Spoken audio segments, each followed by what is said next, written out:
बनता है, लेकिन अगर ब्यूटेन में तो मिडिल कार्बन को पकड़े हम लोग तो 4 फॉर्म बनते हैं, Gauss, anti, partially Eclipse, full Eclipse. ठीक है ना। उनका स्टेबिलिटी का ऑर्डर क्या होता है वो मैं आप लोगों को बता रही हूँ, क्योंकि जनरली सबसे ज्यादा स्टेबल होता है anti, then gauche, then partially eclipse, then full eclipse. सबसे कम स्टेबल फुल इक्लिप्स होता है। ठीक है। फिर एक बात ये बताया था कि अगर उन ग्रुप में कैसे भी किसी वजह से अट्रैक्शन का फोर्स जनरेट हो जाता है, तो अट्रैक्शन के फोर्स की वजह से जो गॉस फॉर्म होगा उसका स्टेबिलिटी किससे ज्यादा हो जाता है, एंटी से ज्यादा हो जाता है। बताया था। वो अट्रैक्शन का फोर्स किस वजह से हो सकता है, अट्रैक्शन का फोर्स होता है वो 2 वजह से हो सकता है। सबसे पहला एच बॉन्डिंग हो सकता है उसमें, और दूसरा कंडीशन था आयन डाइपोल इंटरेक्शन। ठीक है ना। एच बॉन्डिंग और आयन डाइपोल इंटरेक्शन दोनों ही केस हो सकते हैं। समझ में आ रहा है कि नहीं? तो उसका मैं एग्जांपल आप लोगों को दिया था। फिर तीसरा उसका फाइनली एक टर्म बताया था, डाइपोल मोमेंट हम लोग कैसे निकालते हैं। Dipole moment is only due to gauche form, है ना। गॉस फॉर्म की वजह से होते हैं।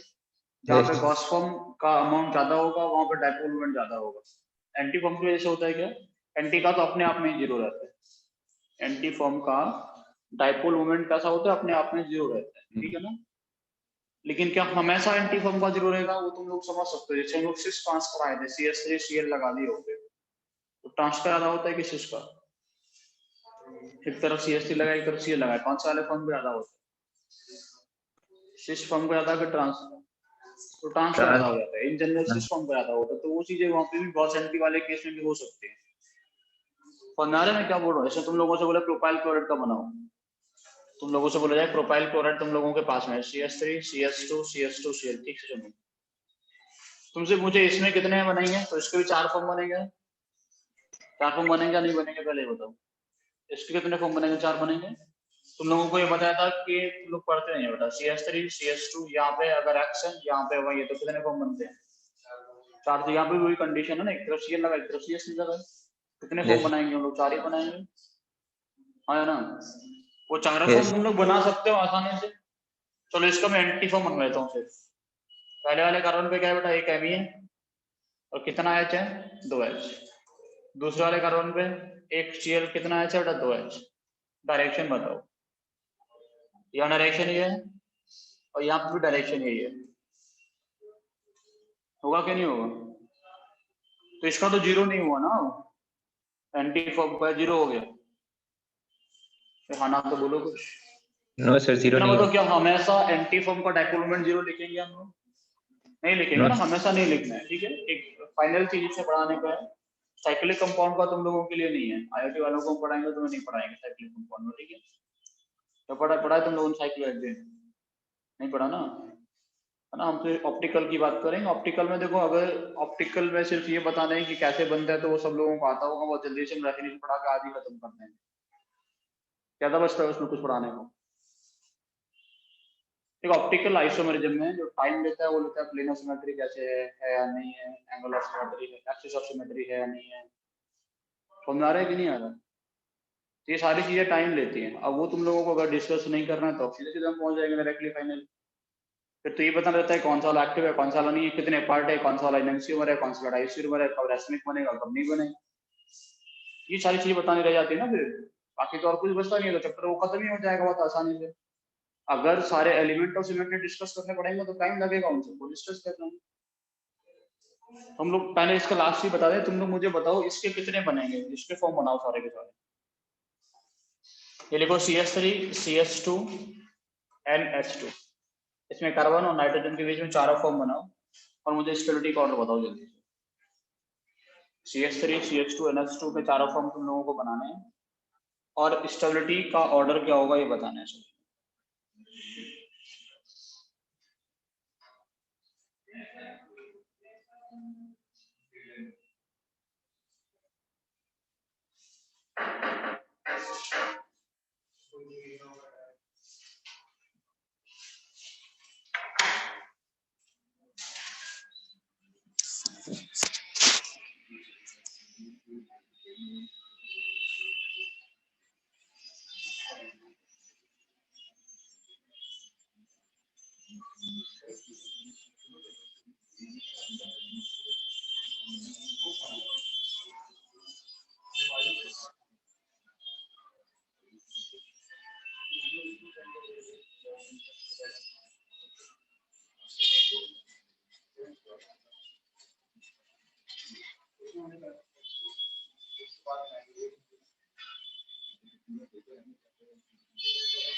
उनको तो मैंने डाउन करके दिया था, कोई दे रहा था इनको क्या लगा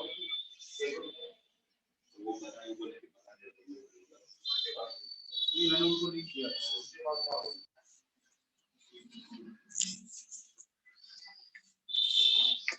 बना दिया बेटा नहीं बना कुछ नहीं बना कुछ बनाए हो कि नहीं बनाए? कितने फॉर्म बने? कौन सा 4 फॉर्म बनाए? बीच में किसको रखे, नाइट्रोजन को या कार्बन को? नाइट्रोजन पे क्या एक लोन पे कितना एच है? दूसरा वाले कार्बन पे क्या है बेटा, एक एम ही है, कितना एच है? पहला फॉर्म ये बनेगा, दूसरा फॉर्म क्या बनेगा?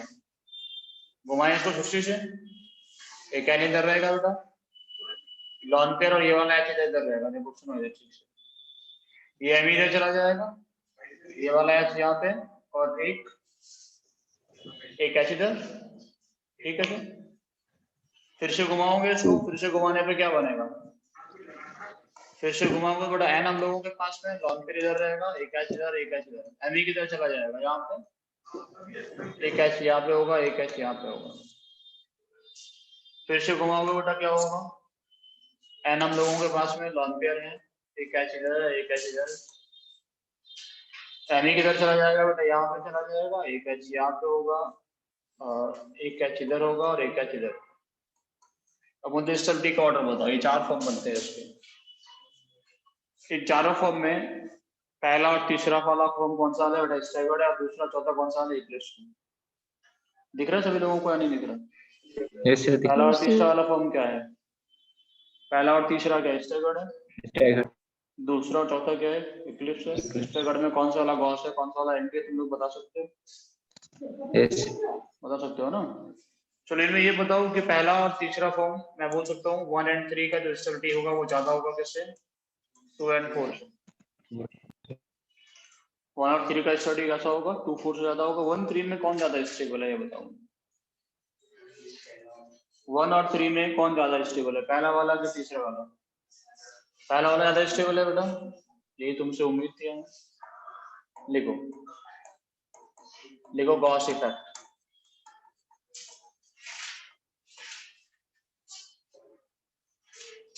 एक खड़े लिखो गॉस इफेक्ट। देखो there is no repulsion due to lone pair. तो गॉस इफेक्ट लिखोगे there is no repulsion due to lone pair at gauche position. पढ़े थे कि नहीं पढ़े थे? अरे गॉस इफेक्ट लिखो there is no repulsion due to lone pair at gauche position. Gauche position का मतलब क्या होता है बेटा? गॉस पोजीशन मतलब इफ डायहेड्रल एंगल इज 60, हाँ तो लिखो there is no repulsion due to lone pair at gauche position. तो गॉस पोजीशन पे लॉन पेयर की वजह से कोई भी रिपल्सन नहीं होता है। समझ में आ रहा है मैं क्या बोल रहा हूँ? That is at dihedral angle 60। अगर डायहेड्रल एंगल 60 है तो लॉन पेयर की वजह से कोई रिपल्सन नहीं होता है। अब लॉन पेयर की वजह से रिपल्सन नहीं होगा तो तुम लोगों ने जो आंसर दिया मैं समझ रहा हूँ कि तुम लोगों ने बोला कि यहाँ एम ई को लॉन पेयर रिपेल कर रहे हैं और यहाँ एम ई को लॉन पेयर रिपेल नहीं कर रहे, ये सोचे थे। लेकिन हम बोले तो एम ई पे इधर से रिपल्सन लगेगा और इधर से रिपल्सन लगेगा। यहाँ ये वाले स्ट्रक्चर में एमी पे इस डायरेक्शन से रिपल्सन लग रहा है लेकिन इस डायरेक्शन से कोई रिपल्सन नहीं है। तो सबसे कम रिपल्सन कौन से वाले केस में हो गया? फर्स्ट। समझ में आ रहा है कि नहीं आ रहा? तो third is more stable then first. 2 और 4 में कौन ज्यादा स्टेबल होगा बेटा? 2 ज्यादा स्टेबल होगा 4 से। रिपल्सन कौन सी वाली कंडीशन पे नहीं होता लॉन पेयर का? सिर्फ गॉस पोजीशन पे। ऐसा नहीं बोले कि इक्लिप्स फॉर्म में भी नहीं लगाएगा रिपल्सन, इक्लिप्स फॉर्म में लगाएगा। इक्लिप्स फॉर्म में लगाएगा तो यहाँ लॉन पेयर और एमी का रिपल्सन कंसीडर करना है, यहाँ पे रिपल्सन कंसीडर नहीं करना है। तो वाले फॉर्म में रिपल्सन कैसा हो गया बेटा? मैक्सिमम। ठीक है, एक छोटा सा क्वेश्चन और दे रहे हैं, ये टॉपिक खत्म करेंगे हम और फिर पढ़ाएंगे तुम लोगों को ऑप्टिकल एक्टिविटी। ठीक है ना? ऑप्टिकल एक्टिविटी क्या रहता है, ऑप्टिकली एक्टिव कंपाउंड कौन होगा कौन नहीं होगा, कॉपी कर लिया इतना? एक छोटा सा क्वेश्चन लिखो बेटा।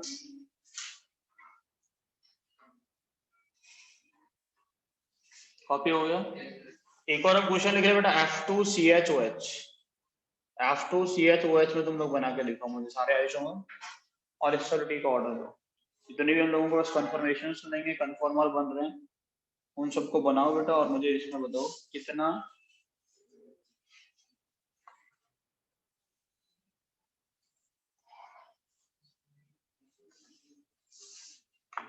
बनाए क्या बेटा?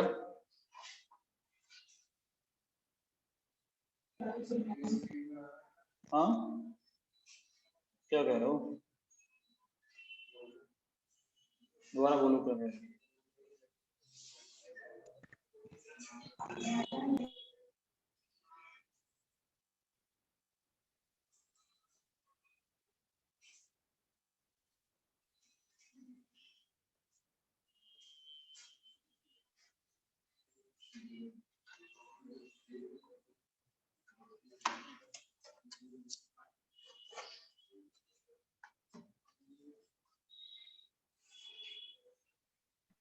सर इसमें सर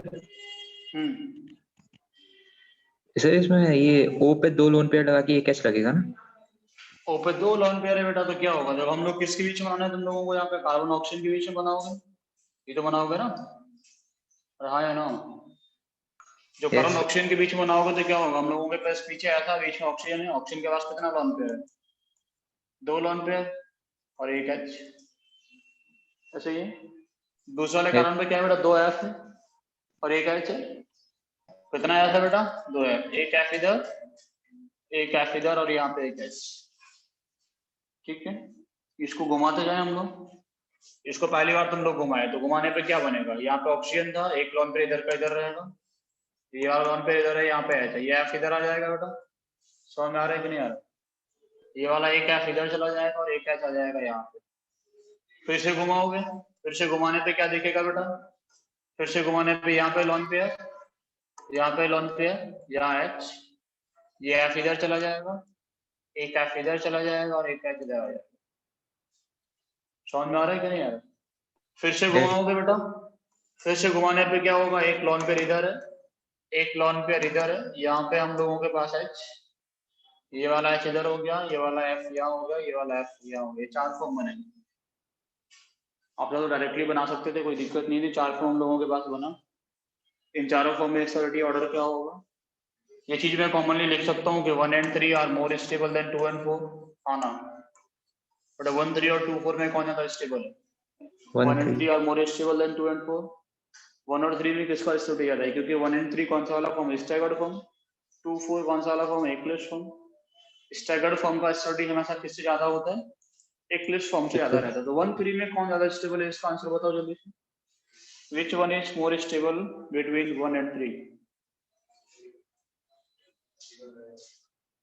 कौन सा वाला? 3 वाला ज्यादा स्टेबल है किससे बेटा? 1 से। क्योंकि वहां पे फ्लोरीन पे रिपल्सन नहीं लग रहा 2 लोन पेयर का, यही काउंट किया बेटा। हाँ या ना? लेकिन देखो पहले वाले में क्या हो रहा है? पहले वाले में ये वाला H इधर भी H बॉन्डिंग करेगा और इधर भी H बॉन्डिंग करेगा।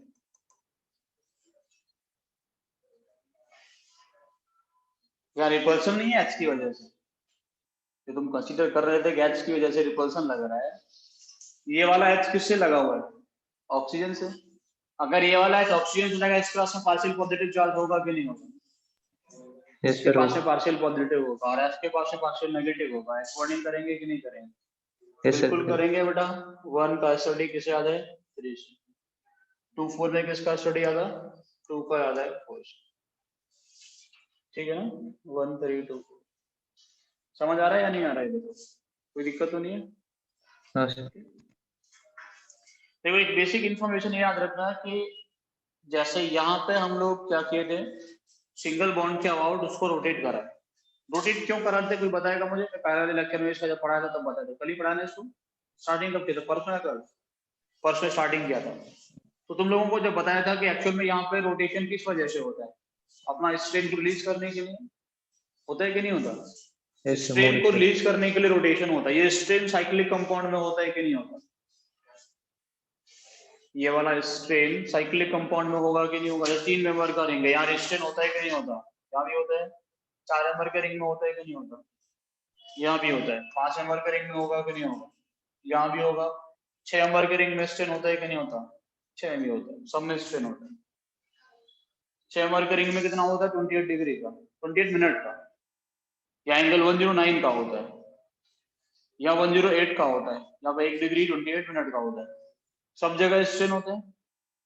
समझ में आ रहा है कि नहीं आ रहा? स्ट्रेन को ये रिलीज करना चाहेगा कि नहीं चाहेगा? चाहेगा। तो यहाँ पे क्या रोटेशन पॉसिबल है? इन कंपाउंड्स में क्या रोटेशन पॉसिबल है? नो बेटा आना कुछ तो बोला करो, तुम लोग ऐसा लग रहा है ब्लैंक फेस बैठे हो, कुछ पढ़ के नहीं आया। नहीं होगा ना।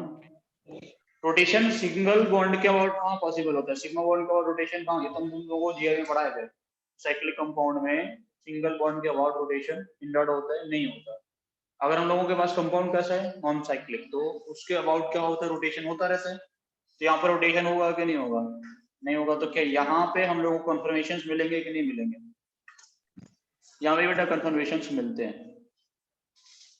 और जो साइक्लिक कंपाउंड में कंफर्मेशंस मिलते हैं they are due to flipping process. किसकी वजह से मिलते हैं हम लोगों को?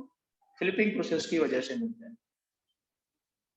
हम लोग तुमसे ये बोले थे कि जो साइक्लिक कंपाउंड कोई भी है उसको हम लोग प्लेनर मान सकते हैं।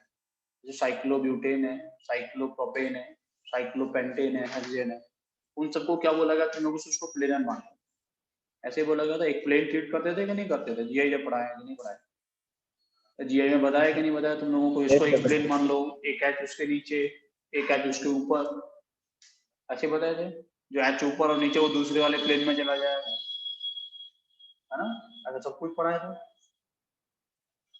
तुम तो ये बताइए इसको प्लेनर मान लो, लेकिन एक्चुअल में इसको छोड़ के, साइक्लोप्रोपेन को छोड़ के कोई भी साइक्लिक कंपाउंड प्लेनर नहीं होता है। इन सब में फ्लिपिंग होती है। इन सब कंपाउंड में क्या होता है? फ्लिपिंग रहता है। एक्चुअल में जो 4 मेंबर का रिंग होता है, आप लोग इसको फिर इंफॉर्मेशन के लिए लिख लेना, 4 मेंबर का रिंग होता है बेटा, वो कुछ ऐसे एग्जिस्ट करता है। पकड़ फॉर्म, क्या बोलते हैं? पकड़ फॉर्म बोलते हैं। 5 मेंबर का जो रिंग होता है बेटा, 5 मेंबर का रिंग होता है, उसमें होता है एनवेलप फ्लिपिंग। एनवेलप जानते हो? ऐसे होता है ना एनवेलप, यस हाँ है ना? इसमें क्या होता है? एनवेलप फ्लिपिंग रहता है। पकड़ फॉर्म मतलब 4 मेंबर का रिंग जो होता है बेटा, कुछ ऐसे करके, ऐसा हुआ, ऐसे करके वो करता है, वो फ्लिपिंग करता रहता है अपने आप को स्टेबल करने के लिए, अपने स्ट्रेन को रिलीज करने के लिए। तो प्लेनर हुआ कि नॉन प्लेनर हुआ? 100% नॉन प्लेनर। लेकिन हम लोग जितने भी प्रैक्टिकल पर्पस, जितने भी हम लोग बाकी चीजें, इस टॉपिक को छोड़ के बाकी सब जगह उसको हम लोग क्या मान सकते हैं? प्लेनर मान लेते हैं। समझ में आ रहा है मैं क्या बोल रहा हूँ? 5 मेंबर के रिंग में क्या होता है? 5 मेंबर के रिंग में क्या होता है? Envelope flipping. एनवेलप जानते हो ना, उसको क्लोज करना, बंद कर, ऐसे करके ऐसा प्रोसेस चलता रहता है। वही प्लेनर हुआ कि नहीं हुआ? वो भी प्लेनर नहीं होता। 6 मेंबर के रिंग के तो बहुत सारे फॉर्म बनते हैं, तुम लोगों ने सुना होगा, boat form, chair form, half chair form, twist board form, ऐसे है ना? अभी देखो ना ऐसा बना हुआ कि नहीं देखे?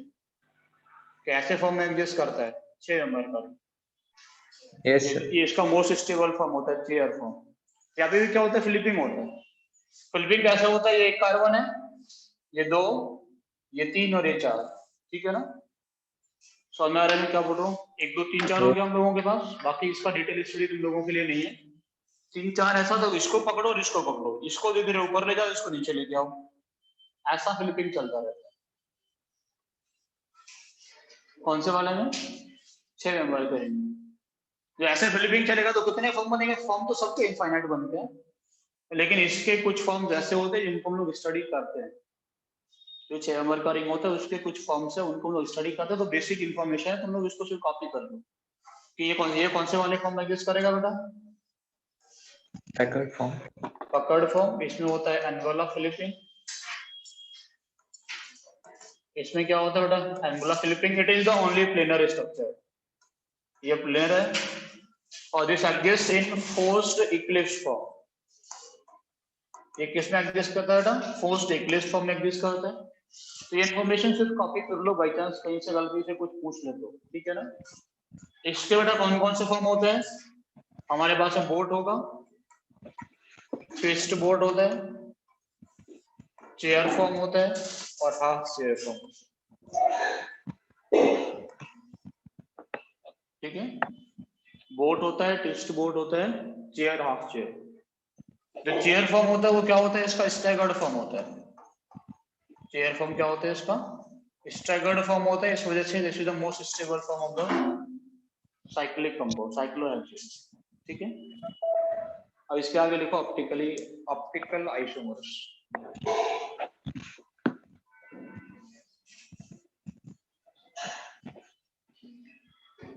अब ये होता है ऑप्टिकल आइसोमर कब होता है, तो बताएगा मुझे। कायरल कार्बन होता है सर। ऑप्टिकल आइसोमर कब होता है? जब कायरल सेंटर प्रेजेंट होता है। तो अगर कायरल सेंटर होगा तो कंपाउंड 100% ऑप्टिकली एक्टिव होता है? नहीं होता। ऐसा कोई एग्जांपल है जिसमें कायरल सेंटर ऐसा होता क्या है? चारों वैलेंसी अलग अलग हो उसको कायरल सेंटर बोलते हैं। या ऐसा कार्बन जिसमें कोई भी एलिमेंट ऑफ सिमेट्री नहीं होता, plane of symmetry, axis of symmetry, centre of symmetry, alternating axis of symmetry, ये प्रेजेंट नहीं होते।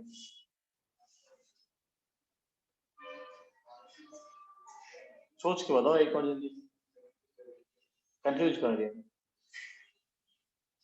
सिद्धांत कायरल सेंटर क्या होता है? ये कॉपी कर लिया आप लोग? सर ये अल्टरनेट एक्सिस ऑफ सिमेट्री क्या होता है, एक बार बता दो। बेटा बता देंगे। देखो बेटा, सबसे पहले हम लोग बातें करेंगे, थोड़ा थोड़ा डिस्कस कर लेंगे, टेंशन मत लो। हम लोग क्या पढ़ रहे हैं बेटा? ऑप्टिकल आइसोमर्स ना। तो नाम से तुम लोगों को समझ में आ रहा होगा कि ऑप्टिकल आइसोमर में हम लोग क्या पढ़ेंगे। तो ऑप्टिकल आइसोमर को हम डिफाइन करें तो देखो, सबसे पहले हम लोग जब आइसोमर का स्टार्टिंग किए थे तो तुम लोगों को ये बताए थे, ऐसे कंपाउंड जिनका मॉलिक्यूलर फॉर्मूला सेम होते हैं, प्रॉपर्टीज अलग अलग होते हैं, उनको आइसोमर बोलते हैं। सबसे पहले टाइप का आइसोमर पढ़ाए, कौन सा वाला? Structural isomer. उसमें क्या बोले, क्या होगा? मॉलिक्यूलर फॉर्मूला सेम होगा, स्ट्रक्चर अलग होगा, यानी प्रॉपर्टी अलग होगा। फिर हम लोग तुम लोगों को क्या पढ़ाए? दूसरा स्टीरियो में जीआई पढ़ा है। जीआई में क्या बोले? कैसा कंपाउंड जिनका मॉलिक्यूलर फॉर्मूला सेम होता है, स्ट्रक्चर सेम होता है, बट ओरिएंटेशन ऑफ ग्रुप होता है वो अलग अलग रहता है। फिर उसके आगे अभी क्या पढ़ाया तुम लोगों को? Optical isomer. ऑप्टिकल आइसोमर में क्या होगा? मॉलिक्यूलर फॉर्मूला सेम होगा, स्ट्रक्चर सेम होगा, ओरिएंटेशन भी सेम होगा, बट होता क्या बेटा? लाइट के साथ में वो अलग अलग बिहेवियर शो करता है। ऐसे कंपाउंड जो उनका molecular formula same, structure is nearly same, लेकिन थोड़ा बहुत प्रॉपर्टीज फिजिकल और केमिकल प्रॉपर्टी अलग अलग हो सकता है, और जो मेन डिफरेंस होता है वो किस साथ में रहता है बेटा? लाइट के साथ में। ठीक है ना।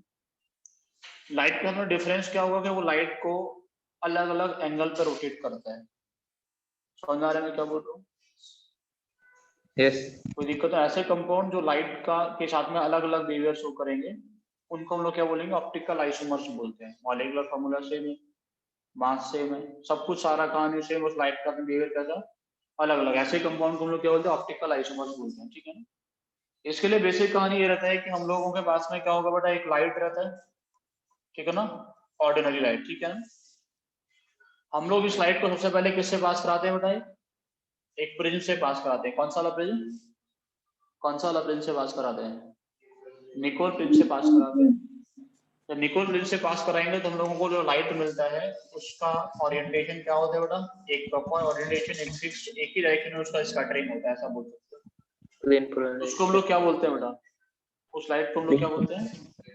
प्लेन पोलराइज्ड लाइट बोलेंगे। अब क्या करेंगे बेटा? प्लेन पोलराइज्ड लाइट को हम लोग किसी भी कंपाउंड के सॉल्यूशन से पास कराते हैं। कौन सा सॉल्यूशन बेटा? Aqueous solution of any compound. जो भी कंपाउंड हम लोग ले रहे हैं उसका एक्वस सॉल्यूशन से पास करेंगे। एक्वस सॉल्यूशन से पास करने पे दो पॉसिबिलिटी रहता है। पहला पॉसिबिलिटी क्या है कि वो लाइट को रोटेट नहीं करेगा, जो हम लोगों को जो उसका डायरेक्शन था वही रहेगा। दूसरा पॉसिबिलिटी क्या है कि उसको रोटेट कर दिया गया। रोटेट करने का भी दो पॉसिबिलिटी, कि हम लोगों को लाइट जो होगा हम लोगों को किधर मिलेगा बेटा? कुछ लेफ्ट की तरफ मिल सकता है ना, या फिर हम लोगों को लाइट जो मिलेगा वो कैसा मिल सकता है? राइट की तरफ हम लोगों को मिल सकता है। दो पॉसिबिलिटी होती है, लेफ्ट की तरफ मिल सकता है, राइट की तरफ मिल सकता है। लेफ्ट की तरफ मिलेगा तो हम लोग बोलेंगे जो उसका एंगल आएगा वो कैसा मिलेगा हम लोग को, रोटेशन हुआ थीटा से, तो थीटा पॉजिटिव होगा कि नेगेटिव होगा, थीटा जो होगा वो पॉजिटिव होगा। और राइट की तरफ अगर रोटेशन हुआ है तो कितना एंगल से, थीटा से, थीटा पॉजिटिव होगा कि नेगेटिव होगा, थीटा नेगेटिव होगा, ठीक है ना। अगर पॉजिटिव डायरेक्शन में हुआ है तो उसको हम लोग क्या बोलते हैं बेटा, उसको हम लोग बोलते हैं डेक्स्ट्रो रोटेटरी, डेक्स्ट्रो रोटेटरी बोलते हैं बेटा। अगर हम लोगों के पास में कैसा हुआ नेगेटिव में तो उसको हम लोग क्या बोलते हैं, लीवो रोटेटरी, लीवर रोटेट। ठीक है ना। एक हम लोगों के पास हो गया डेक्स्ट्रो रोटेटरी और दूसरा क्या हो गया हम लोगों के पास, लीवो रोटेटरी। किसका बज रहा है, मुझे बज रहा है, ठीक है। एक हो गया डेक्स्ट्रो रोटेटरी, दूसरा कैसा होगा लीवो रोटेटरी, ठीक है ना। डेक्स्ट्रो को हम लोग डी से या फिर पॉजिटिव साइन लगा के भी रिप्रेजेंट करते हैं, लीवो को हम लोग एल से या फिर नेगेटिव साइन लगा के भी रिप्रेजेंट करते हैं। तो ये पूरा का पूरा कहानी क्या होता है, एक डिवाइस में कराते हैं, क्या बोलते हैं उसको हम लोग, उसको हम लोग पोलरीमीटर बोलते हैं।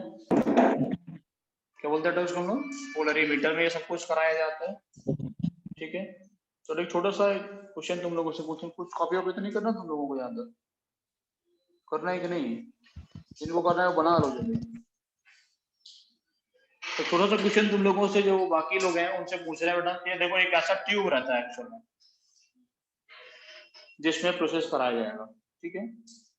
यहाँ पे क्या लगा होगा, एक बल्ब लगा रहता है, यहाँ पे क्या लगा है बेटा, एक बल्ब, यहाँ से तुम लोग देख रहे हो उसको, ठीक है। करते क्या है कि यहाँ पे कहीं ना कहीं बीच में एक कंपाउंड का सॉल्यूशन रखा जाता है। कंपाउंड में क्या, इस बीच में क्या करेंगे, किसी कंपाउंड का सॉल्यूशन हम लोग रखेंगे। तो ऐसा तो होगा नहीं कि तुम लोगों ने बल्ब को जलाया, जो लाइट होगा वो तुम्हें रोटेट करता हुआ दिखेगा, कि रोटेट किया, ऐसा ऐसा तो दिखता नहीं, तुम्हें लाइट दिखता है। जैसे तुम लोग इसको जलाओगे हो सकता है तुम्हें लाइट ऐसे अपीयर हो जाए, पॉसिबिलिटी है। समझ में आ रहा है कि नहीं आ रहा, यस। तुम लोगों ने इसको जलाया तो हो सकता है लाइट कैसे अपीयर हो जाए, वैसे अपीयर हो जाए, जैसे भी अपीयर होगा, ऐसा पॉसिबिलिटी है कि नहीं। मान लो तुम लोगों ने यहाँ से लाइट जलाया, तुम लोगों को एक लाइन अपीयर होगा, सिर्फ तुम लोगों को मान लो लाइन ऐसा अपीयर हो, तुम लोगों से पूछा जाए कि वो डेक्स्ट्रो रोटेटरी है, लेवो रोटेटरी है, क्या होगा, एक ऐसा लाइन तुम लोगों को अपीयर हुआ, ये वाला लाइन। समझ में आ रहा है मैं क्या बोल रहा हूँ। तुम लोगों ने क्या किया, और यहाँ बल्ब जलाया, बल्ब जलाने पे इस कंपाउंड के अंदर से लाइट पास हुआ होगा, रोटेट किया होगा, रोटेट करने के बाद में तुम लोगों को कैसा दिखा, ऐसा कुछ दिखा, ठीक है। अब तुमसे पूछे कि जो कंपाउंड है वो डेक्स्ट्रो था या लेवो था, जो हम लोगों ने अंदर रखा है कंपाउंड को, वो डेक्स्ट्रो रोटेटरी है, लेवो रोटेटरी है, बताना है आप लोगों को, जल्दी से बताओ मुझे। रोटेशन के बेस पे तुम लोग बताते हो ना कि रोटेट किधर किया किधर नहीं किया, उसके बेस पे डेक्स्ट्रो लेवो बताते हो कि नहीं बताते। यस। तो एक्चुअली देखो बेसिक कॉन्सेप्ट है पोलरीमीटर। अब पोलरीमीटर तुम्हारे पास होता नहीं है, इसलिए बाकी कॉन्सेप्ट तुम लोगों को ही पढ़ाए जाएंगे। कौन सा, असिमेट्रिक डिसिमेट्रिक मॉलिक्यूल, असिमेट्रिक डिसिमेट्रिक में अंतर होता है कि नहीं होता है, होता है। तुम लोगों को असिमेट्रिक डिसिमेट्रिक मॉलिक्यूल पढ़ाया जाएगा। तुम लोग क्या करोगे, हर मॉलिक्यूल के अंदर एलिमेंट्स ऑफ सिमेट्री ढूंढोगे। अगर तुम्हें एलिमेंट ऑफ सिमेट्री नहीं मिला, 3 एलिमेंट ढूंढोगे, कौन सा, पीओएस, सीओएस और तीसरा डबल एओएस, अल्टरनेटिंग एक्सिस वाला, ठीक है। 3 अगर तुम लोगों को नहीं मिलते हैं, एक्सिस ऑफ सिमेट्री मिल जाए कोई फर्क नहीं पड़ता, एक्सिस सिमेट्री होगा तो भी कंपाउंड ऑप्टिकली एक्टिव होता है, लेकिन 3 एलिमेंट होने चाहिए एब्सेंट। कौन सा, पीओएस, सीओएस, डबल एओएस, ठीक है ना, अल्टरनेटिंग एक्सिस वाला। 3 एलिमेंट अगर एब्सेंट रहता है तो कंपाउंड कैसा होता है, ऑप्टिकली एक्टिव रहता है, ठीक है। तो ये कहानी हम लोग ढूंढेंगे हर कंपाउंड के अंदर। जहां पे हम लोगों को नहीं मिलेंगे एलिमेंट ऑफ सिमेट्री, उसको क्या बोलेंगे हम लोग, ऑप्टिकली एक्टिव बोलेंगे। समझ आ रहा है कि नहीं आ रहा, उसको हम लोग क्या बोलेंगे, ऑप्टिकली एक्टिव कंपाउंड्स बोलेंगे, ठीक है। जहां पे सारे एलिमेंट्स एब्सेंट होते हैं उसी को हम लोग कायरल सेंटर भी बोलते हैं। कायरल वो नहीं, जो 4 अलग अलग से कोई जुड़ा रहता है। बेसिक डेफिनेशन में निकल के आता है कि अगर हम लोगों के पास में एक ही कार्बन है, सारे एलिमेंट तभी एब्सेंट होते हैं जब उसके पास चारों ग्रुप अलग अलग हो। अगर कोई 2 ग्रुप सेम हो गए तो उसके अंदर एलिमेंट ऑफ सिमेट्री मिल जाते हैं, इसलिए उसको हम लोग कायरल सेंटर नहीं बोल पाते। तो कायरल सेंटर वो नहीं होता जो चारों अलग अलग ग्रुप से लगा रहता है। कायरल सेंटर वो होता है जिसके पास में ये तीनों एलिमेंट ऑफ सिमेट्री एब्सेंट रहते हैं।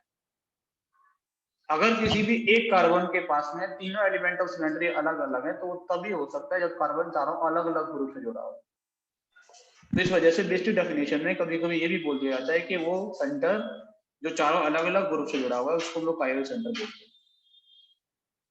समझ में आ रहा है मैं क्या बोल रहा हूँ? ठीक है ना। तो वो बेसिक डेफिनेशन तुम्हें पढ़ाएंगे। पहला तो ये था कि हम लोगों के पास एक पोलरीमीटर था, उसके अंदर से हम लोगों ने कंपाउंड का एक्वा सॉल्यूशन बना के रखा, लाइट पास करा और पता कर लिया वो कंपाउंड ऑप्टिकली एक्टिव है या नहीं है। मान लो लाइट तुम्हें सीधा सीधा दिखा तो क्या एक्टिव होगा? जाना कुछ तो बोलो। नहीं अगर लाइट सीधा दिखा तो एक्टिव नहीं होगा। अगर उसने रोटेशन हुआ उसमें तो क्या होगा? ऑप्टिकली एक्टिव होगा। रोटेशन किस चीज पे डिपेंड करता है? रोटेशन जो होता है वो एवरी एटम और molecule present in the system उस पर डिपेंड करता है। आया ना? पूरे सिस्टम के अंदर हर एटम और मॉलिक्यूल जो प्रेजेंट होता है वो लाइट के साथ बेटा खेल खेलता है, उसको रोटेट करता है हर एटम या मॉलिक्यूल। अगर अंदर से लाइट निकल के आया रोटेशन के साथ में, तुम लोग बोलोगे कि उसका नेट रिजल्ट आ रहा है वो क्या आ रहा है? एक्टिव वाला। अगर अंदर से लाइट निकल के आए बिना रोटेशन के साथ में तो तुम लोग क्या बोलोगे? उन सब का नेट रिजल्ट आ रहा है वो कैसा है? Optically inactive. तभी तो तुम बोलते हो, मान लो किसी भी, देखो सिंपल सा सोचो ना, मान लो कोई मॉलिक्यूल तुम्हारे पास में है, ठीक है, तुम लोगों ने उसके अंदर से एक प्लेन पास कराया, उसने उस कंपाउंड को दो इक्वल पार्ट में मेरा इमेज में डिवाइड कर दिया। तो लाइट को अगर ये वाले पार्ट ने रोटेट किया, ये वाला पार्ट जैसे रोटेट करेगा उसके रिजल्ट को कौन बैलेंस कर देगा? ये वाला पार्ट। ऐसे होगा ना, हर एटम और मॉलिक्यूल तो करेगा ना चेंज। इसी वजह से तो हम लोगों को नेट रोटेशन नहीं मिलता अगर एलिमेंट ऑफ सिमेट्री होता है उसके अंदर। तो अगर कोई एलिमेंट ऑफ सिमेट्री होगा तो दो इक्वल हाफ में, दो इक्वल पार्ट में डिवाइड हो जाएगा वो। जैसे दो इक्वल पार्ट में डिवाइड होगा, दोनों पार्ट रोटेट करके देंगे, बाहर रिजल्ट कैसा निकल के आएगा? जीरो। इसी वजह से हम ऐसा बोलते हैं हमेशा। ठीक है, हम लोगों ने इसके अंदर रखा, पहले बताओ कि यहाँ पे अगर लाइट रोटेट करके ऐसे मिला, जो कंपाउंड है वो ऑप्टिकली कौन सा है? डेक्स्ट्रो या लेवो है? ये पूछ रहा हूँ कि तुम लोग यहाँ पे एक एक्सिस बनाए, ऐसा भी तो सोच सकते हो, एंगल मेजर कर लिया, पॉजिटिव आया कि नेगेटिव आया? पॉजिटिव आया, तो क्या ये जो कंपाउंड होगा वो डेक्स्ट्रो होगा? मैं तुम लोगों से यही पूछना चाह रहा हूँ कि क्या ये कंपाउंड डेक्स्ट्रो होगा या लेवो भी हो सकता है? देखो एक बात इतना याद रखना कि कभी भी सिंगल एक्सपेरिमेंट के बेस पे हम लोग ये नहीं बता सकते कि कंपाउंड डेक्स्ट्रो है या लेवो। कम से कम हम लोगों को दो बार एक्सपेरिमेंट, दो रिजल्ट हम लोगों को लेके आने पड़ते हैं, उन दोनों को ऑब्जर्व करने के बाद हम लोग बताते हैं।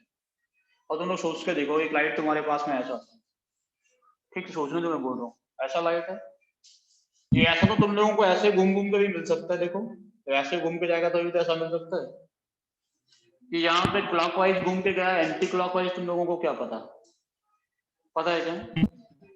नहीं थोड़ा सोच के बताओ कि ये जो लाइट है वो क्लॉकवाइज घूम के गया, एंटी, इसका दो पॉसिबिलिटी है कि ये तो इतना ही घूमा हो जितना तुम लोग सोच रहे हो, इतना ही घूमा हो। एक पॉसिबिलिटी ये भी तो कितना घूम के गया हो, ये भी तो पॉसिबिलिटी है। Yes, sir. हाँ या ना? दोनों तरफ से घूमने का पॉसिबिलिटी है कि नहीं है? 100% है। अब तुम लोग क्या करोगे? दूसरा एक्सपेरिमेंट किए तो तुम लोग इसका आंसर बता सकते हो। तुम लोगों ने दूसरा एक्सपेरिमेंट किया, दूसरा एक्सपेरिमेंट करने पे मतलब कुछ अलग अमाउंट करेगी इसी का।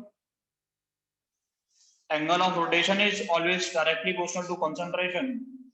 पता है कि नहीं पता तुम लोगों को? Yes sir. Angle of rotation is directly proportional to concentration of the substance taken. जो भी लोग सब्सटेंस लेते हैं उसके अमाउंट पर डिपेंड करता है, क्योंकि हर एटम और मॉलिक्यूल रोटेट करता है। एक एटम लिया तो एक एटम के हिसाब से मिलेगा रोटेशन, दो लेंगे तो दो के हिसाब से मिलेगा, 50 लेंगे तो 50 के हिसाब से मिलेगा। तो मिलेगा कि नहीं मिलेगा? हर एटम और मॉलिक्यूल रोटेट करता है ना।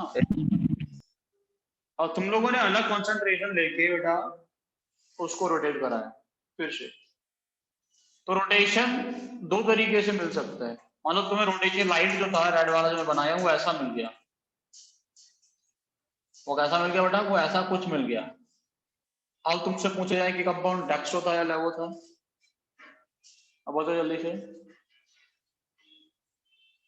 अब बताओ ये कंपाउंड जो था पहले वाला वो डेक्स्ट्रो था या लेवो था? तुम लोगों ने देखा कि एंगल था वो कम हो गया कि बढ़ गया? कम हो गया। कम हो गया। एंगल कम होने का मतलब क्या है? तो लाइट जो एंटी क्लॉकवाइज घूम के आया।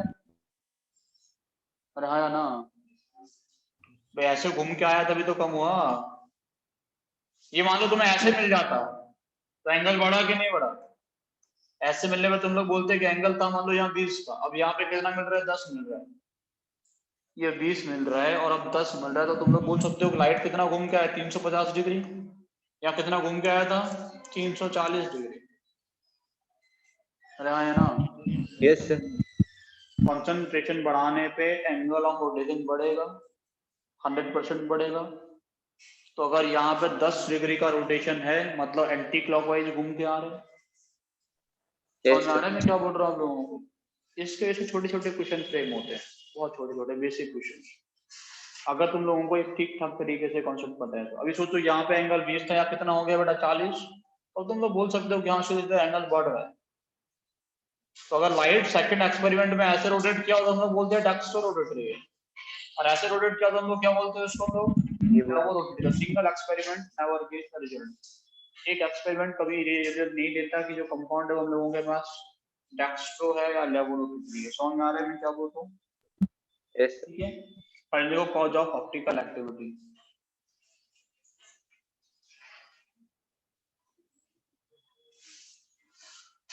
ऑप्टिकल एक्टिविटी का कारण क्या होता है बेटा, बताओ जल्दी से। एक ही वजह होती है क्या, कायरल सेंटर आया ना। यस तो लिखोगे for a compound to be optically active, for a compound to be optically active it should be chiral.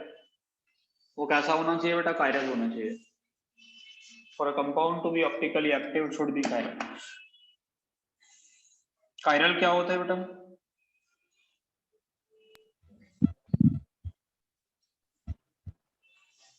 लिखो बेटा कायरल, कायरल सेंटर।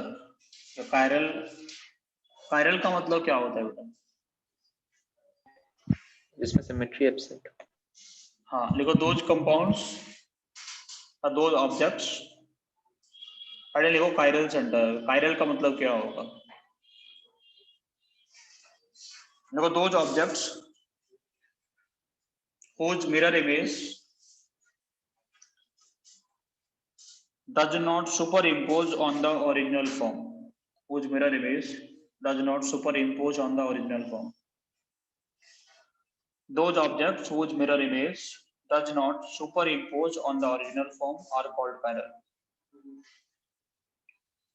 बट अगर मिरर इमेज सुपर इम्पोज नहीं करता तो उसको हम लोग कायरल बोलते हैं। कुछ तो जैसे मेरा एक ये वाला हाथ है, ठीक है ना, इसका इमेज कैसा बनेगा, इसका इमेज यही बनेगा ना अगर बीच में रख दूं तो। क्या इसको सुपर इम्पोज कर सकता है? नहीं। कायरल है क्या, कायरल है, कैसा हो गया, कायरल हुआ क्या कायरल। इसको इसका मिरर इमेज यही है ना, ये वाला ऐसे करोगे तो इसको इसके ऊपर रखो। सिर्फ ऐसे नहीं है कि तुम लोग उसको उठा के ऐसे ऊपर ही रखना है, तुम लोग उसको घुमा फिरा के किसी भी तरीके से अगर सुपर इम्पोज करा दिए, तुम्हारा मन करे इतना एंगल पे घुमा दो।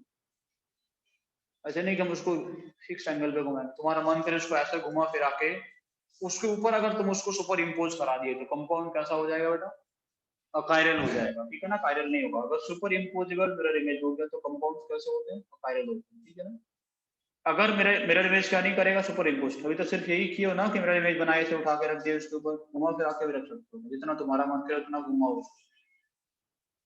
ठीक है, 360 रोटेट करो, 180 करो, 90 करो, 45 करो, 50 करो, तुम्हारा मन करे इतना रोटेट करो, बस वो सुपर इम्पोज नहीं करना चाहिए, क्योंकि रोटेशन से कोई फर्क थोड़ी पड़ेगा। रोटेशन मतलब हम लोग एंगल ऑफ ऑब्जर्वेशन को चेंज कर रहे हैं। रोटेशन का मतलब क्या है, हम लोग क्या कर रहे हैं, एंगल ऑफ ऑब्जर्वेशन। रोटेशन करने का मतलब ये तो हो गया ना कि हम तो एक ही जगह बैठे हैं, हम लोग एक ही जगह बैठे बैठे 360 व्यू कैसा उसको मिल रहा है सब लोगों को। बाकी कोई इधर से देख रहा है, कोई कहीं कहीं से देख रहा होगा, उन सबको क्या व्यू मिल रहा है उसको घुमा घुमा के देख रहे हैं ना हम। ऐसा थोड़ी कि तुम लोगों को लग रहा है कि वो मॉलिक्यूल सुपर इम्पोज नहीं कर रहा, किसी दूसरे को लग रहा हो वो सुपर इम्पोज कर रहा है, तो तुम लोग बोलोगे ऑप्टिकली कैसा हो गया, एक्टिव, दूसरा बोलेगा तो इनएक्टिव हो गया। रिजल्ट तो सभी के लिए सेम ही रहेगा ना, अलग अलग थोड़ी हो जाएगा। इसलिए बोलते हैं उसको जैसा तुम लोग घुमा फिरा के सुपर इम्पोज अगर करा सकते हो तो कैसा होता है, ऑप्टिकली इनएक्टिव यानी अकायरल सेंटर होता है। ठीक है ना, लिखो impossible. If the mirror images are superimposable, then the molecule is called a chiral. Then the molecule is called a chiral. Achiral molecules are always optically inactive. Chiral molecules are always optically inactive.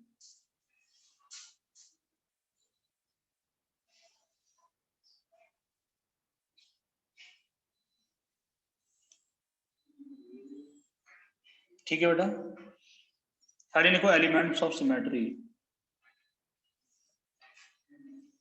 Elements of symmetry.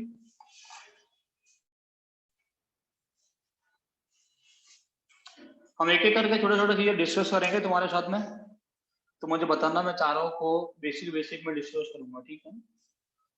सबसे पहले आप लोग लिखोगे कौन सा हम लोग पढ़ेंगे बेटा, प्लेन ऑफ सिमेट्री, चार में तुम लोगों को पढ़ाऊंगा पीओएस। दूसरा क्या होगा, centre of symmetry, axis of symmetry, alternating axis of symmetry, ये चार तुम लोगों को पढ़ना है, ठीक है।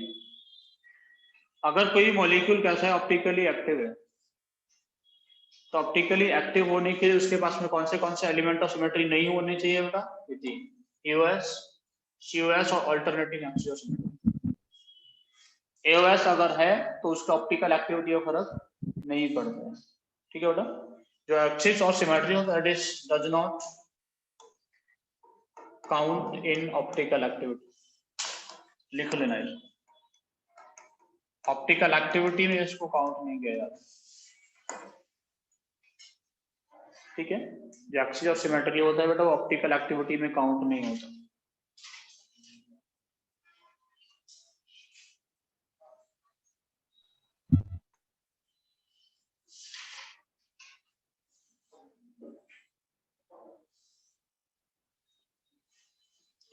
देखिए ऐसा एलिमेंट जिसमें पीओएस, सीओएस या फिर डबल एओएस नहीं होता, उसको क्या बोलते हैं हम लोग,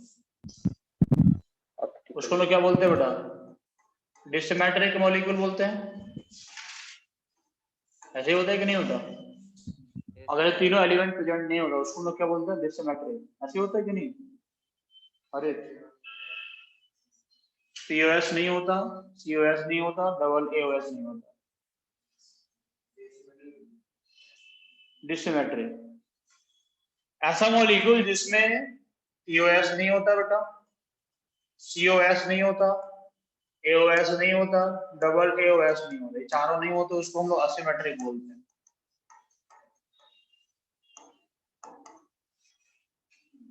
ठीक है। इसमें चारों एलिमेंट ऑफ सिमेट्री नहीं होते उसको हम लोग असिमेट्रिक बोलते हैं, सेंटर ऑफ सिमेट्री। इसमें तीन एलिमेंट ऑफ सिमेट्री नहीं होते उसको हम लोग डिसिमेट्रिक मॉलिक्यूल बोलते हैं। जितने भी डिसिमेट्रिक मॉलिक्यूल्स, जितने भी असिमेट्रिक होंगे वो सब डिसिमेट्रिक होंगे 100%, लेकिन जो मॉलिक्यूल डिसिमेट्रिक होगा वो असिमेट्रिक होगा, ऐसा कहना सही नहीं है, ठीक है ना। तो आप लिख सकते हो कि all asymmetric molecules are dissymmetric but not vice versa, all asymmetric molecules are dissymmetric molecules but not vice versa, ठीक है। सर मैं क्या बोल रहा हूँ समझ में आ रहा है तुम लोगों को? यस। जितने भी असिमेट्रिक मॉलिक्यूल क्या होगा, जैसे POS, COS, AOS, double AOS, ये सब एब्सेंट रहते हैं, ठीक है। तो सबसे पहला हेडिंग लिखोगे तुम लोग बेटा पीओएस, प्लेन ऑफ सिमेट्री। अब मैं छोटा छोटा एग्जांपल लेके तुम लोगों से डिस्कस करूंगा पीओएस कहाँ पे है कहाँ पे नहीं है, तुम लोग मुझे बताते रहना, ठीक है। ये तो इसमें पीओएस है या नहीं, प्लेन ऑफ सिमेट्री समझते हो ना क्या होता है, एक ऐसा प्लेन जो उसको दो पार्ट में डिवाइड करते हैं, और दोनों पार्ट कैसा होगा बेटा एक दूसरे का, दोनों पार्ट एक दूसरे का कैसा होगा, मिरर इमेज। तो मिरर इमेज में घुमा फिरा के चेक नहीं करना है, तो हम घुमा फिरा के मिरर इमेज बना रहे हो, मिरर इमेज भी होना चाहिए। तुम लोग उसके अंदर से प्लेन पास करा है, इधर वाला स्ट्रक्चर कैसा होना चाहिए, दूसरे का मिरर इमेज होना चाहिए। अगर मिरर इमेज होगा तो उसको हम लोग क्या बोलेंगे बेटा, प्लेन ऑफ सिमेट्री। ऐसा नहीं तुम लोग मिरर इमेज बनाए उसको घुमा फिरा के बोले कि सर सुपर इम्पोजिबल है, उसको घुमा फिरा के नहीं बताना है, ठीक है ना। अगर हम लोग क्या कर रहे हैं, प्लेन पास करा रहे हैं, तो उसके जस्ट बाद देखेंगे जब बी जो है वो पीओएस उसमें है या नहीं है, बताओ मुझे, हाँ ना तो बताओ जल्दी से, बी में है या नहीं है ऋतिक, हमें नहीं पता।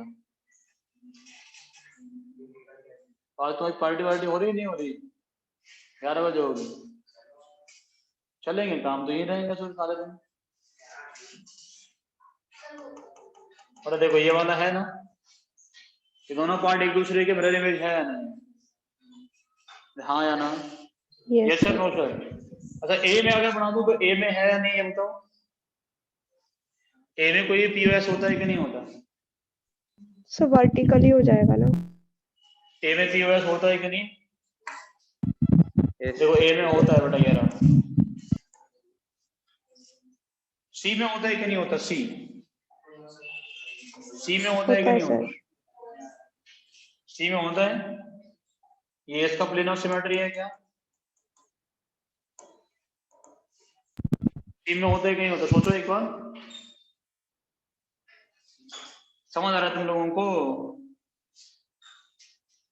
एस में होगा कि नहीं होगा? चलो एस में बताओ, एस बना दे दो। इसमें होगा कि नहीं नहीं सर, होगा? एस में नहीं होगा। यहाँ से पास कराए हैं या मिरर इमेज है एक दूसरे का? हाँ या ना? थोड़ा इसमें तो नहीं नो। होगा। पहचान लोगे ना कहाँ पे है कहाँ पे नहीं है? CH4 यस में सर। होता है कि नहीं होता?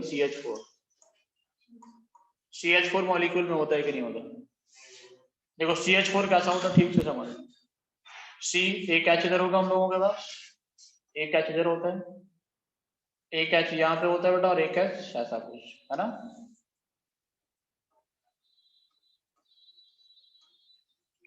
ऐसे 4 एच होता है। अब ठीक से सुनो पहले, इसमें होता है या नहीं होता है बताओ।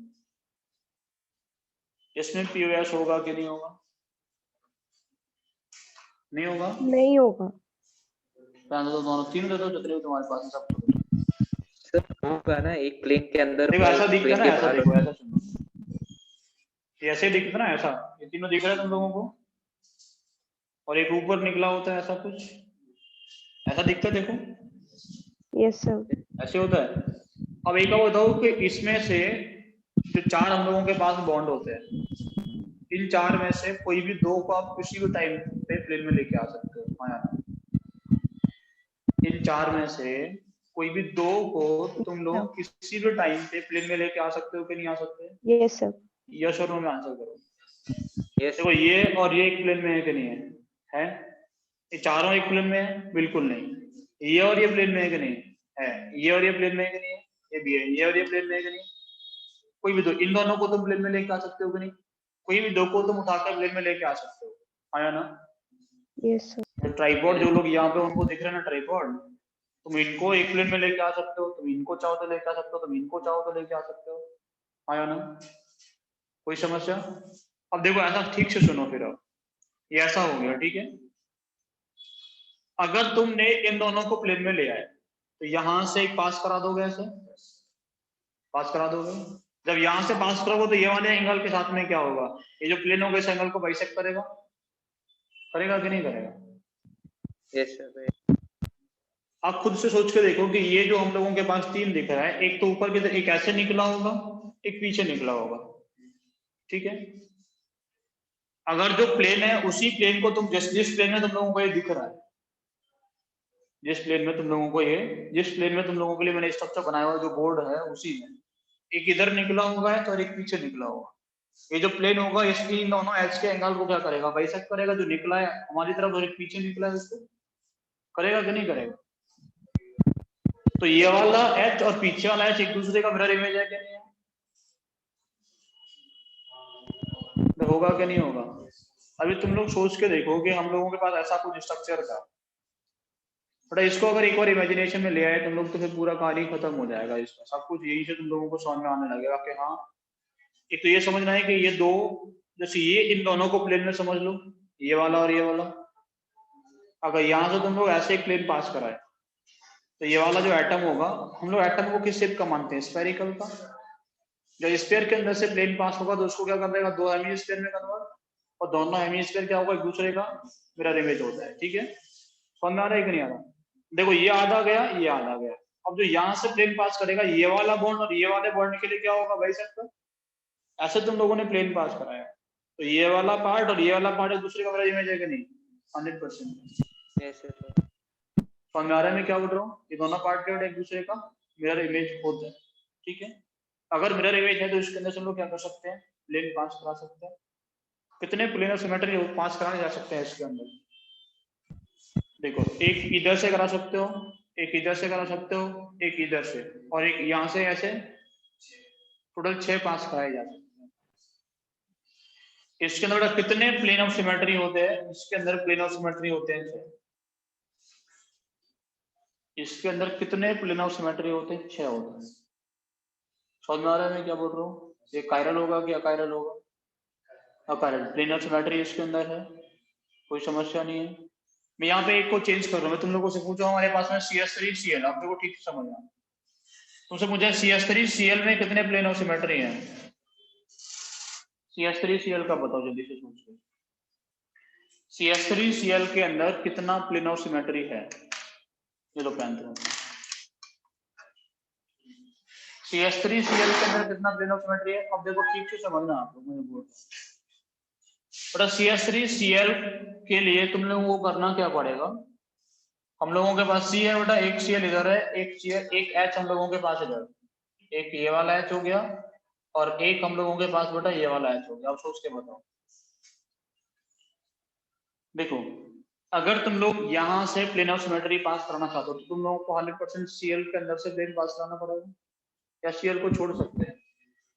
मतलब तुम लोगों ने CL को छोड़ दिया तो एक तरफ आएगा CL, दूसरी तरफ आएगा H, तो वो तो एक दूसरे का मिरर इमेज हो नहीं सकता। तुम लोग जो प्लेन ऑफ सिमेट्री पास करवाओगे उसमें तुम्हें जो स्फीयर है उसको 2 पार्ट में काटना ही काटना है 100%। और कोई पॉसिबिलिटी है या नहीं? जल्दी से बताओ। और कोई पॉसिबिलिटी नहीं है, CL को तुम्हें काटना ही काटना पड़ेगा। तो CL को लेके कितने पास करा सकते हो? एक बार ये और ये CL एक प्लेन में हो सकता है, एक बार इसको इसका में करा सकते हो, एक इसको और इसको लेंगे। कितने होंगे बेटा टोटल?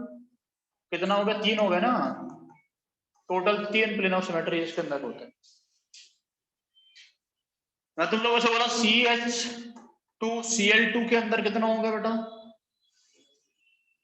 बताओ, CH2Cl2 के अंदर कितना होगा? सोच के बताओ।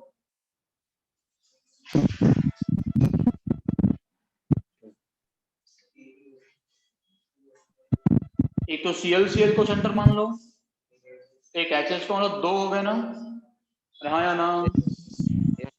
इसके अंदर बेटा प्लेन ऑफ सिमेट्री कितना होगा? C, एक Cl इधर, एक Cl इधर, ठीक है ना? इसको तुम लोग एक प्लेन में ले सकते हो और एक पॉसिबिलिटी इसको ले सकते हो। कितना बेटा प्लेन ऑफ सिमेट्री होता है इसके अंदर? 2।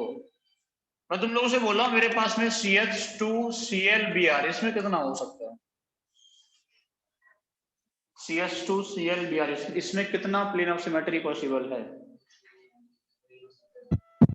इसमें हम लोग Cl और Br को तो मान सकते हैं ना प्लेन। मान लो तुम लोगों ने Cl और Br को एक ही प्लेन में ले लिया और इनको काट के पास करा दिया, तो इनका हेमिस्फीयर तो आपस में मेरे इमेज होंगे ना, जिसके अंदर कितना प्लेन ऑफ सिमेट्री होगा बेटा? समझ में आ रहा है कि नहीं आ रहा? इसके अंदर प्लेन ऑफ सिमेट्री होगा। अगर मैं तुम लोगों से बोला कि मेरे पास CHClBri, इसमें कितने होंगे? CHClBri, इसमें कितने होंगे? तो उसमें तुम्हें देखेगा कि इसमें प्लेन ऑफ सिमेट्री कितना है बेटा? 0। तो आपको इतना समझ में आ गया होगा कि प्लेन ऑफ सिमेट्री लाने के लिए कम से कम कार्बन पे 2 ग्रुप कैसा होना चाहिए? सेम होना चाहिए। इसी वजह से तुम लोग बोलते थे ना कि चारों कार्बन अलग अलग हो गया तो एलिमेंट कैसा हो गया? कायरल। सेंटर ऑफ सिमेट्री तो मिल ही नहीं सकता जैसे भी चारों अलग अलग है, तो अल्टरनेटिव एक्सिस नहीं मिलेगा और ये भी नहीं मिलेगा, तीनों में से कोई नहीं मिलता। इसी वजह से उसको हम बोलते थे कि वो कंपाउंड कैसा होता है? ऑप्टिकली एक्टिव हो जाता है। इसके आगे की कहानी हम नेक्स्ट क्लास में तुम्हें सुनाएंगे, लेकिन थोड़ा सा ठीक से इसको पढ़ के आओ। एलिमेंट ऑफ सिमेट्री जो रहता है वो काफी इंपॉर्टेंट पार्ट प्ले करता है इस सब में, और इस टॉपिक में इसके अलावा कुछ है भी नहीं। इसमें सब कुछ किसके बेस पे है? एलिमेंट ऑफ सिमेट्री के बेस पे। अगर तुम लोगों को एलिमेंट ऑफ सिमेट्री मिल गया तुम लोग बोल दो ऑप्टिकली कैसा है? इनएक्टिव। एलिमेंट ऑफ सिमेट्री नहीं मिला तो कंपाउंड कैसा होता है? ऑप्टिकली एक्टिव होते। बस ऑप्टिकली एक्टिव होगा कितने फॉर्म बनेंगे? 2 फॉर्म, एक डी फॉर्म और एक एल फॉर्म। बस इतना ही तो कहानी रहता है बेटा। फिर हम क्या करेंगे? तुम लोगों से बोलेंगे कि कितने सेंटर हैं, कितने ऑप्टिकली एक्टिव सेंटर हैं वो ढूंढो। कितने कायरल सेंटर हैं? अब कितने कायरल सेंटर हैं? मॉलिक्यूल कैसा है? सिमेट्रिक है असिमेट्रिक है, उसके वजह से एक फॉर्मूला बना के दे देंगे, उसके वजह से तुम लोग क्या करते रहोगे? टोटल निकालते रहोगे जैसे हम लोग पीछे निकाले थे। ठीक है अर्जुन, बहुत ही जैसा है जवाब। ठीक है सर, इसके आगे हम नेक्स्ट क्लास में डिस्कस करेंगे। ठीक है। ठीक है।